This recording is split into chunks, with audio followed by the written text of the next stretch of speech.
Good morning students. आज हम एक क्वेश्चंस करेंगे 9th का। यदि किसी वस्तु का भार 49 न्यूटन है, देखो जो वेट होता है वो न्यूटन में मीजर किया जाता है, जो फोर्स होती है वो भी न्यूटन में मीजर की जाती है, लेकिन जो मास होता है वो किलोग्राम में मीजर किया जाता है। तो उसका द्रव्यमान क्या होगा, हम द्रव्यमान की बात करेंगे। तो देखिए, जो हमारी फोर्स होती है उस फोर्स का फॉर्मूला होता है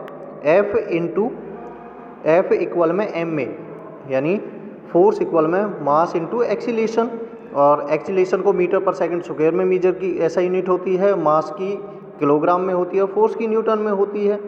हमें पता है कि जो हमारा भार है वो 49 न्यूटन है।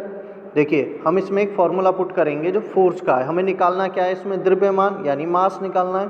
और हम कैसे करेंगे कि F इक्वल में m में, यानी फोर्स को यहीं रहने देते हैं और A को F के नीचे लेके आएंगे, तो m इक्वल में F अपॉन में A, फॉर्मूला हमारा कंप्लीट हो जाएगा। और हमें ये भी पता है कि जो एक्सीलेशन होता है वो ग्रेविटेशनल के बराबर होता है, और ग्रेविटेशनल की वैल्यू जो होती है वेरिएबल 9.8 मीटर पर सेकंड स्क्वायर यही होती है।